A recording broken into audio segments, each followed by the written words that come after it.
greenhouse gas emissions. Now, the U.S. response on this has been really mixed. And the courts have been loath to really come down on one side or the other in allowing cases to kind of shape the evolution of regulation. We have had no less than 10 attempts at federal climate change legislation over the last 5 years. I mean, I knew of 3 major bills that had been attempted in the last couple of years that had failed. But when I did the research, I looked at 10 bills in the last several years that had all failed. And they range from 32 pages to 1,032 pages, but the approach is much the same. How do we regulate behavior and reduce greenhouse gas emissions in the U.S.? Right now, we have no legally binding cap on greenhouse gas emissions. I foresee more legislation introduced this year. I don't see the politics such that we're going to be able to pass that. Just what happened in Congress this week with gun control is kind of a testament that we've got a real locked up Congress versus what the executive office is trying to achieve in relation to climate change. Now, the interesting thing about climate change in the law is we don't realize that it's showing up all over the place. It's all around us. We're seeing climate change claims being made in traditional environmental litigation cases with the Endangered Species Act, NEPA, the Clean Air Act. Clean Water Act is a big area where we're starting to see climate change impacts for the reasons that Nancy kind of alluded to before in terms of our responsibilities with infrastructure, Marine Mammals Protection Act. And then we've got some weird ones like FOIA requests.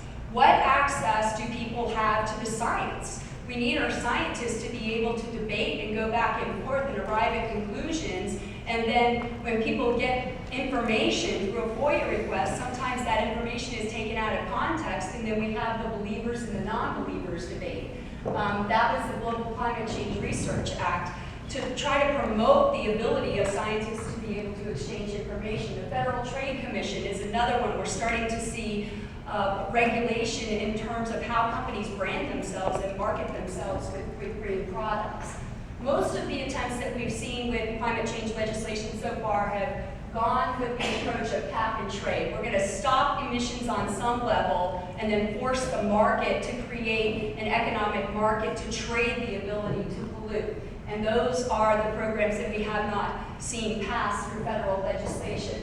But what we are seeing is EPA starting to regulate emissions with vehicle standards. California has standards in place. We're starting to see more regulation of activity, public sector, private sector. What is government's responsibility when planning a levee or a restoration project to account for climate change impacts? There's a really interesting case evolving out of New Mexico in terms of how far can a local government go in promulgating energy efficiency components into its building code. And then the real interesting area of the law that I've been doing a lot of research into is the whole money damages and common law claims, and I'll kind of get to that. Also, we've seen actions against and litigation evolving out of climate change protests and scientists.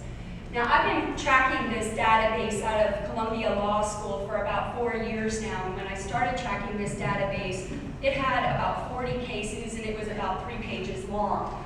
I checked the database towards the end of last year, and they only had numbers as of 2012. I checked it again last night, and that's still the number that they're going with. But the spreadsheet where they track and kind of categorize all of these cases is now over 300 pages long. So there's a lot really evolving